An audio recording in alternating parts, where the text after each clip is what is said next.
Sendiri seperti apa sejauh ini kita masih menantikan adanya otorisasi emergency use authorization itu ya Pak dari BPOM. Apakah benar bisa ini Februari 2021 persiapan dari Bio Farma dan siapa saja yang digandeng Pak untuk hal ini?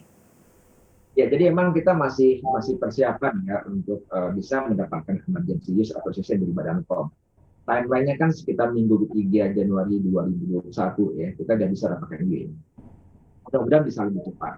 Sekarang yang kita lakukan, kita mencoba melakukan semacam rolling submission. Jadi data-data yang sudah ada, kita kirim dulu ke Badan POM. Nah, ini kan juga lagi masih berlangsung kan uji klinis tahap 3 di Bandung kan. Ini juga merupakan bagian dari persyaratan interim report dari uji klinis tahap 3 di Bandung ini nanti juga bagian persyaratan yang harus kita kirimkan ke Badan POM untuk mendapatkan EUA.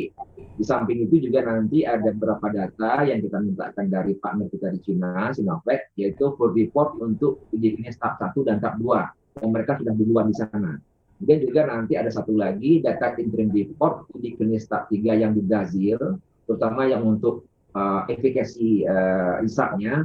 Ini juga bagian dari persyaratan yang akan harus kirimkan ke Badan POM. Nah, kalau semua ini bisa kita kirimkan paling telat minggu pertama Januari 2021, ya rencana kita memang minggu ketiga Januari 2021 itu Badan POM sudah bisa memberikan EUA, sehingga nanti kita bisa lakukan segera program vaksinasinya kepada masyarakat.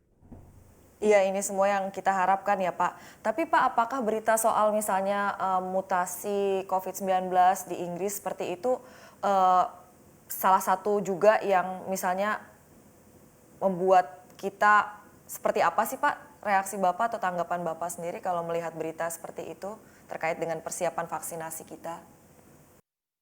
Kami dapat sampaikan bahwa memang kalau mutasi virusnya memang terjadi tidak hanya di Inggris ya, tapi juga mungkin teman-teman tahu juga beberapa teknologi di Malaysia juga terjadi. Tapi sejauh ini yang kami dapat simpulkan bahwa mutasi itu tidak terjadi di area-area protein ataupun antigen yang akan menimbulkan infeksi gitu. Jadi memang terjadi mutasi tapi tidak di area-area yang mungkin bisa menyebabkan infeksi. Jadi selama menurut saya sih kalau ini tidak berubah lebih banyak ya kita masih bisa atasi dengan pengembangan vaksin yang lagi kita lakukan. Pak Honesti, tadi Anda katakan untuk uji klinis terus dilakukan monitoring oleh pihak Bio Farma. Seperti apa Pak?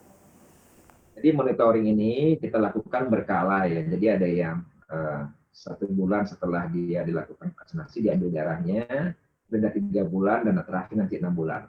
Nah untuk kepentingan yang EUA itu kita akan menggunakan interim report berdasarkan hasil monitoring 3 bulan.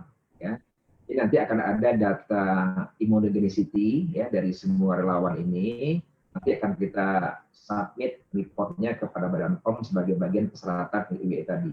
Nah, seperti saya sampaikan di awal, ya mudah-mudahan sih belum ada kejadian yang serius ya yang membuat uji klinis dihentikan dan kita berharap ini bisa berjalan terus lancar sampai nanti uji klinisnya dianggap selesai.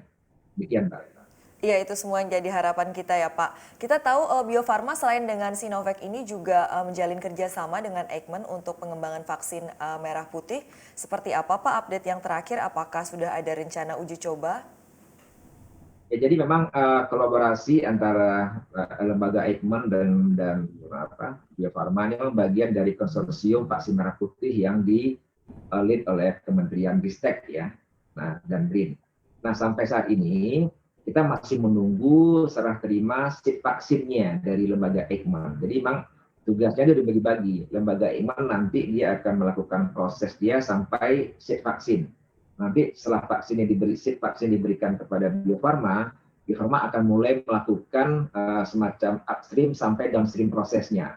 Nah di dalam ini nanti akan ada beberapa uji klinis yang kita lakukan, mulai dari preclinical trial, ini bisa ke mamalia untuk melihat apakah faktor safety-nya. Kemudian setelah ini dianggap bagus, nanti kita lakukan uji klinis tahap 1. Ini untuk ke manusia ya, untuk melihat faktor safety juga. Kemudian kalau ini berjalan lancar, kita lakukan nanti masuk ke uji klinis tahap 2 untuk melihat dari immunogenicity dari vaksin ini. Nanti berlanjut lagi ke uji klinis tahap 3 di mana jumlah relawannya lebih banyak dan juga subjeknya yang akan dilakukan juga lebih banyak. Nah, setelah itulah kami akan melakukan tugas kami sampai nanti uji klinis selesai, kita segera registrasikan ke Badan POM untuk mendapatkan EUA lagi sehingga nanti bisa diberikan vaksin merah putih ini ke masyarakat sekitar tahun 2022. Jangan lupa install aplikasi CNBC Indonesia di App Store maupun di Play Store untuk mendapatkan informasi dan perkembangan terkini dari berita-berita ekonomi dan bisnis.